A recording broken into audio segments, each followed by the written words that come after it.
How have you been? I've been good. How have you been feeling lately? Awesome. Awesome. Yeah. Break it down for me even further.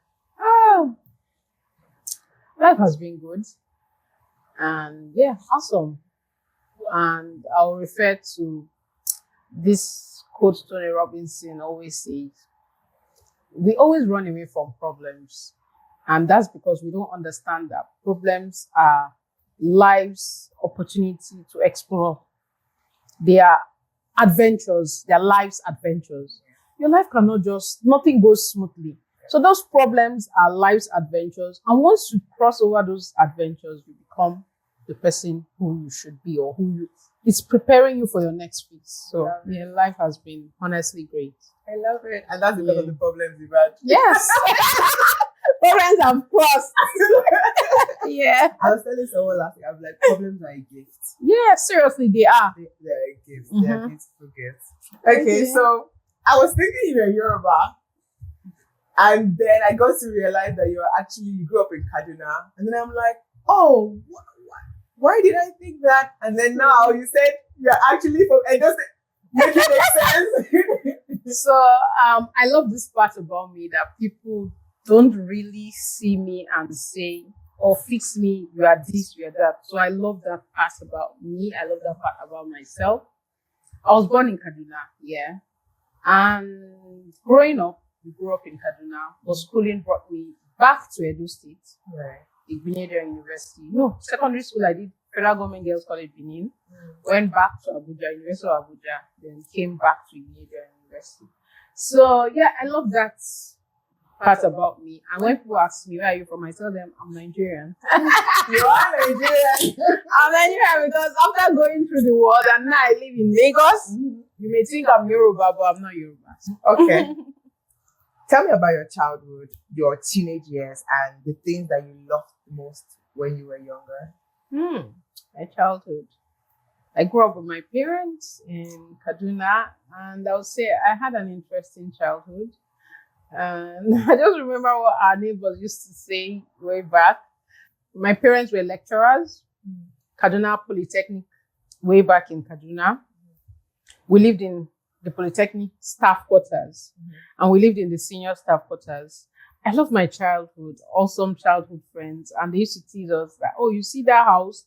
They turn off their light by 7. I had a very strict father, of course, father of a lecturer who now later joined paramilitary. He was, before he passed away, he was the deputy controller of immigration, semi-border. And yeah, my mother, lecturer. Strict parents, and yeah, there are rules. I love the rules they instill on us, even though those rules somehow made us shaped our life and maybe became scared of life or exploring a lot of things. But yeah, I really love my your parents passed. Yeah. How old were you? More than almost 3 decades ago. Over 26 years ago. Yeah. Did someone go before the other? Yeah, my dad was ill. He died at his last place of work, semi-border. He used to work in Port Novo in Republic of Benin. Yeah, I remember we used to go visit him. My life, my dad was the life of the party. When I mean life of the party, I remember, you see how, circumstances and different things about you shapes your life and changes your life. We grew up, my dad not allowing us wear trousers. But when my father started working outside the country, he was the one buying them for us. My mom would be so upset. My dad loved life. His cabinet, he used to just talk money. In fact, he's the one I learned how to live and dream big. Yes, I learned dreaming big from him, even though I was very small when he died, but I was really very close to him. I followed him to all his place of work, and that was how I found myself in Benin. I found myself schooling, my secondary school in Federal Government Girls College Benin, because I was always following my dad. He worked, I was always following him all around. He was deputy controller in Benin, Edo State, before he moved to Republic of Benin, Port Novo. So yeah, my dad was life, and I learned a lot from him. I learned to live life from him. Amazing. Okay. What about your mom? How long later did your mom pass? 2 years later, my mom passed. She struggled with diabetes. And my mom's death hurt me so much. She died in my presence. We were sitting talking like this. My mom used to have, aside lecturing, we had a poultry farm, we had animal farm, we reared sheep, poultry farm, beds of like 500. So after cleaning the environment that morning, she also had a mini shop where she sells provisions, aside lecturing. That morning, someone came, greeted her. She didn't answer. She sat on the table, resting her head. And the next thing, she didn't talk. I saw her head going down. And that was when we knew something was wrong. I think her blood sugar or diabetic level went below, over low. And we had to rush her to the hospital. And oh my God, that's another story for another day, but I'll cut it short. It was from then I hated going to the hospital, because when we got to the hospital, they told me to go home and prepare her best food. For the longest time, I was upset with that. Like, how do you lie to me? I should go prepare her best food. And I came back with her best food. I saw people gathered. And you are telling me she's normal. Then why did you lie to me? It was recently I unpacked that. I'm like, I don't go to the hospital. I don't lie. Recently I discovered my age with visiting the clinic and not believing anything they have to say. It was recently I only unpacked that. Yeah. But how did the death of both of them 2 years apart impact you as a child? It really did. It hit me.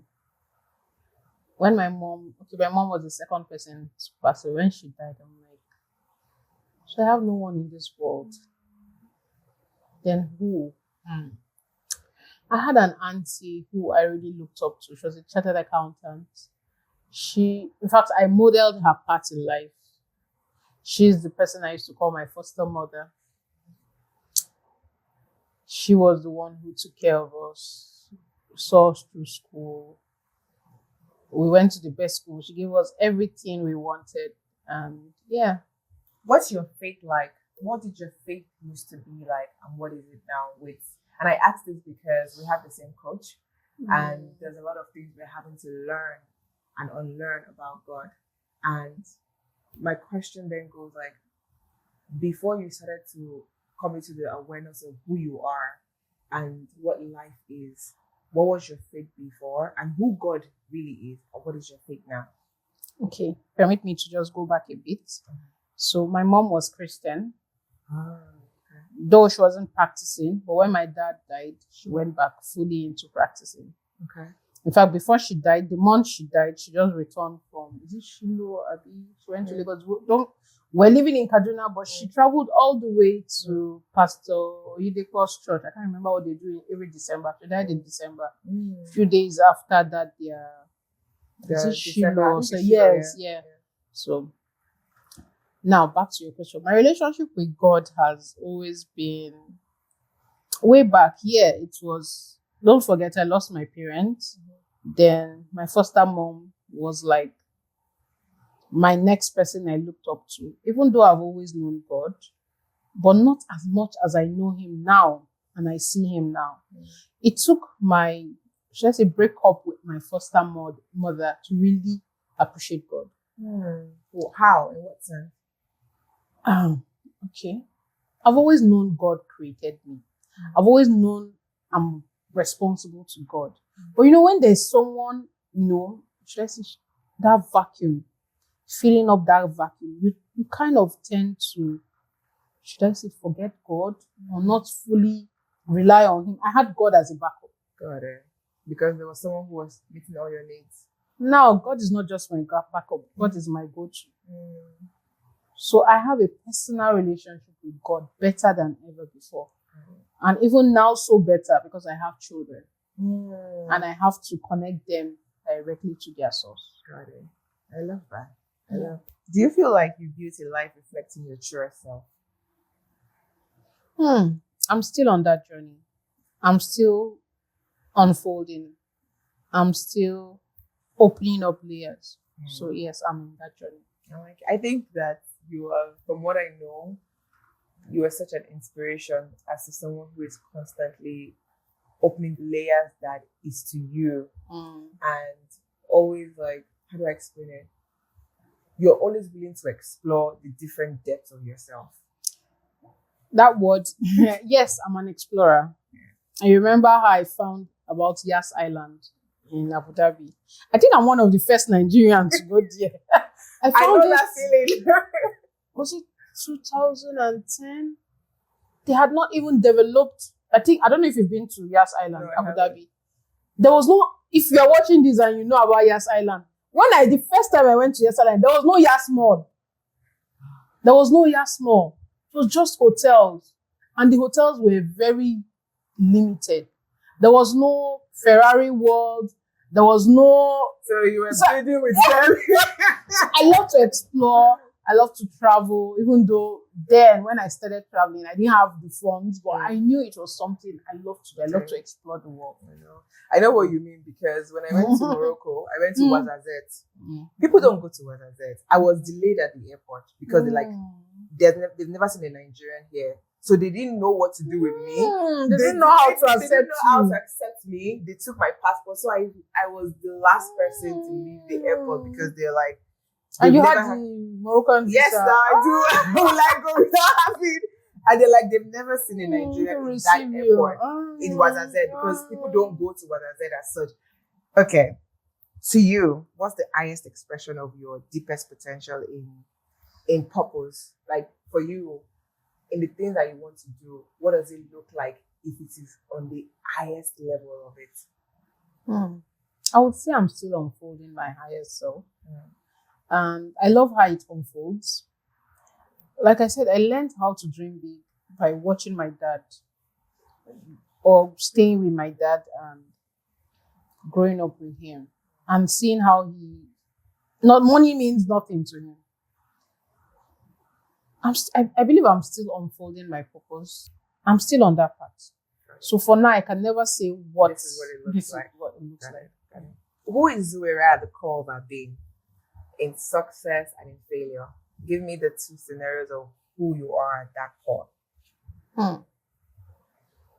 In failure, I struggled so much with anxiety. I'm learning to be at peace with myself. Thankful for the health journey I've gone recently. So even failure, I see failure as a normal thing in life. And we should learn to see failure as, let it come. There's no manual to life. So if we don't try, how do we know how to do it or how to get it right? I'm a gardener. I love plants. That helps me, grounds me, and brings me down to my low level. So if I have any difficult times, or if I've experienced any failure, I go to my garden, and just by checking some of my plants, I begin to, calm myself down and really redirect my steps on how to, either correct that or go back to correcting that failure again. I like that you say, like, when I've gone through failure, I don't instantly try to save or do. I just go to a place of stillness, ground myself, and then begin to start again. I feel like people always want to try to catch things from failing. And I had to learn it the hard way, when every time I no, I'm still not there, because something happened to me last week, and I'm like, Zuwaira, why are you doing this to yourself? Calm down. Right? No, calm down. Why are you doing this to yourself? Let me just say this, and I know this kind of disappointment is not something one should look out for, or one should ever want to experience. I had my US visa interview for the date was 5th of February last week. I didn't know that they had changed my date. And guess the date they changed? What? October last year. So they put no show on my profile. So when we got there, my appointment was supposed to be 7 a.m. I got there with my suit. Ashoke suit. Bam, hey. I went there. my name was not on the list. I was like, okay, they'll sort it out. I always sat down. I was even sleeping when I sat down. They checked the back end. They noticed they had changed the date. I'm like, why? Anyway, throughout that day, I beat myself. I'm like, at first I was numb. I couldn't feel anything. I couldn't cry. But I'm grateful I was able to, retrace my step and, allow myself, console myself and tell myself that whatever is happening is for my own good. Yeah.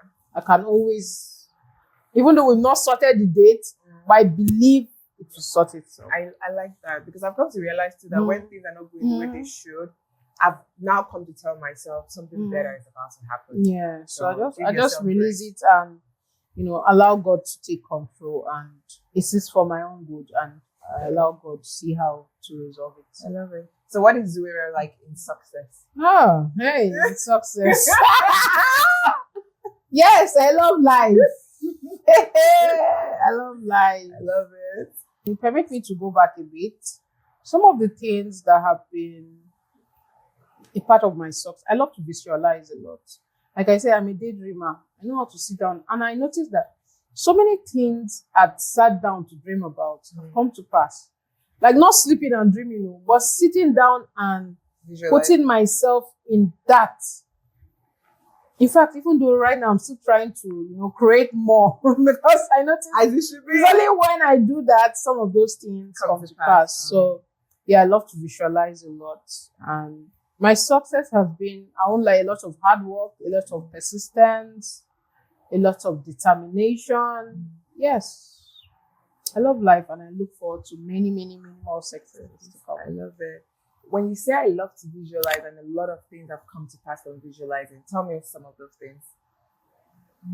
Okay, one of it was, I remember, in fact, it was even my my sister-in-law that reminded me this.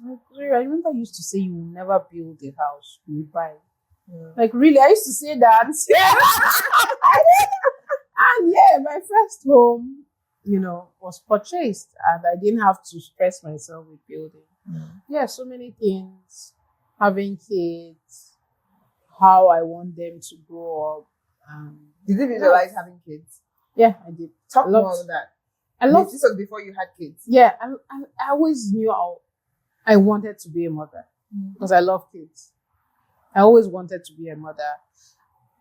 Growing up, I'm always the go-to person to take care of children. I'm always the go-to person they leave their kids with. So I always wanted to be a mother. So give me a scenario where you're visualizing your kids before they came. Can you remember? Not really. Not really, but I know I always wanted to be a mother with kids. Also, tell me how your success in business. So I'll delve into your business now. You're the founder of Ama Botanics. Botanicals, yeah. And I know that you were previously in 9to5 as an auditor, I think. So I'm a financial expert, forensic, accounting, a fellow, and also a fellow in tax. How did you move from that into Ama Botanicals? My children gave me my current business. Tell me more about that. So they were born prematurely. I had them at 33 weeks. So they had to spend 6 weeks in the incubator. And yeah, the cosmetics I had earlier taken to the hospital with for them. So because they came prematurely, I couldn't use it on them. And I was told to bring more natural products. I was told to bring things like shea butter, coconut oil. So they couldn't bathe them. So they were cleaning them in coconut oil water. We were mopping them while they were in the incubator. And that was how, I'm like, okay, I started research. Because my kids didn't go home with me. I had to leave them under the care of nurses in the NICU. And should I say, I was a mother, but I didn't really have my kids immediately to take care of. So that gave me a bit of time. I started thinking about, what should I use? Though it's not as smooth as I'm saying it now. There was a lot of worry and confusion. How did you even feel going home without your kids? It was terrible, honestly. It was. I remember crying. God, I said I wanted children. Why did you give me children like lizard? They're the lizards are controlling me now. Oh my God. I remember praying and crying. And my mother-in-law then she will say, why are you crying? You already have them. No, don't do this. I'll play the Quran. I'm like in the hospital. Then I'll cry. God, why did you give me this kind of children? I'm thankful. I wouldn't have it any other way. I'm thankful for those journey because that journey has bettered another person, has bettered businesses. I love that. I really love that. I know that you had to go to study formulations in London. Yeah. Why? So I wanted to do it right. I wanted to see what, even though I had my own things I was mixing, but I wanted to do it well and to do it in a better way. So I enrolled at a cosmetic formulation school, Formula Botanica in London. And I did that even when my kids were under 1 year. Really? Yeah. But when you were doing it, were you doing it just for the passion of it? Because I know that you started out just giving out your products just to like share with others before it then became a full-fledged business. So when you were doing that, what was going on in your mind? I'm also a very good researcher. I started researching other people that were doing what I wanted to venture in and how they were surviving doing that. And I saw, I'm like, okay, so people were even actually living off this business I'm about to go into. And I remember one of my friends, I shared some of my products with, and she kept telling me, Zuwaira, you don't know you're sitting on a gold mine. Why not tap into this fully and hone these skills and hold on to it? So that was why I really went back to the school to learn all of that. Got it. I know that it took you a while before you left your 9 to 5 to fully go into your business. Why is that? Why did it take you so long? It took me a while because I can't pin it to one thing, but one thing I will say is resistance, number one. Then number two, there were so many other factors that I wanted time to control and not me controlling. I had great resistance from my family, not wanting me to leave my job. And, I knew it was coming from a place of love and a fear of, you're the only one taking care of these children. Why do you want to leave a sustainable and a sure path to earning income to an unsure path? And knowing that a lot of people have tried businesses in my family, they failed, But something in me kept telling me that I was going to be different. And I held onto that. And I kept hearing, I was seeing that vision that I was going to be different. And you have been different. You have been different because Amma Botanicals has been very successful. I think I read somewhere that you guys went from maybe 1 bedroom to like a 4 bedroom. Can you expatiate on that? I started production at home. We started producing from my kitchen. From the kitchen, I moved into my dining area. From my dining area, I took over the space at the bar.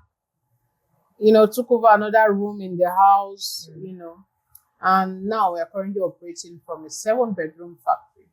And that space is still not enough. I love it. That space is still not enough. We need to expand and all of that. Even aside that, we have an outlet where people walk in to shop, both in Ikoyi and Ikeja. Yeah. How does that make you feel? I'm grateful to God, honestly. Each time I try to find myself, going to sink in, I quickly remind myself of how blessed I am and considering where I'm coming from. I always tell God, may I never forget how blessed I have been and how I've crossed so many hurdles to be where I am. That's amazing. Well done. What would be your advice for somebody who is struggling to maybe leave their 9 to 5 to focus on a business that they have so much maybe conviction on, but there is the fear of letting go of the known versus the unknown? First of all, I would say to do your proper research before, because I think that's where our mothers or our parents get scared about. We're not sure of where the waters we are entering and not to just go there and sink. So before you leave your 9 to 5, be very sure of the kind of business we're going into. I also want to plead with that person to please gather enough customers. Your customer base. Work on your customer base that will ensure that you continue to be in business. Got it. Before you leave your 9 to 5. Okay, that's good. Thank you. So, I know that you are a mother to triplets. Yeah. Triplets. Wait, first of all, tell me about that. What does that feel like? What is that like? And I know they're almost 9 now. Yes. What has been the journey for you being a mother of triplets? Mother of triplets. I think that's one of the greatest challenge I've ever crossed, or I'm still crossing. I'm not yet done. No, what's in children? No, that's nice today. The next minute, you're like, no. What is this? Now you see, now you don't. What's this? So yeah, that's been my greatest project in life. It's a big task, but I am thankful to God to be on this journey with those children. Because I've learned a lot from them. I'm still learning from them. That's good. Yeah. That's good. I like that. I like that. So I know that you're a mom, you're a business owner, you do a lot. Who are you to you in all of these different parts that you have to be for everything and everyone? I would say I am Zuwaira. First of all, I'm a gardener. I love my personal space. Yes, I love my personal space. I love me. I wouldn't change me for anything. I wouldn't. I'm special. I just love me, and I love how I think. I love how I reason. I love the innocent me who doesn't know things. Yeah, that's good. That's really good. Yeah, so, like don't let the word corrupt your mind. I love the innocent me who I always come. Should I say unassuming to a lot of people? You do. You really do. So I love that about me. But is that intentional or that's just who you are? It's not intentional. Like I said, I'm innocent. I am. I like how you think I know so much, and I don't know so much. But I love. You're very unassuming. Because when I got to know that you're the founder of Amal Botanicals, I'm like, what? What? And I got to know that you have 3 children. I'm like, this baby is a scam. It's not intentional. I know. I get to know you all. Yeah, I love that about me. It's beautiful, to be honest. I love it. What is the most courageous thing that you've done that most people will not necessarily ascribe as courage? Well, okay, I would say this. I lived in Ebutimeta for 3 years with my children. I remember the building cracks falling apart. And yeah, that was when where we live now they were still developing it. The staircase at the back so was almost falling off. I lived there with my 3 children in that place. That was where Amal Botanical started. A lot of people will not see that as courage because number one, I never want to make so much noise about my pain. I can be in pain with you here. You'll be seeing me. Oh God, she's so brave. Only that I'm nursing one pain there. So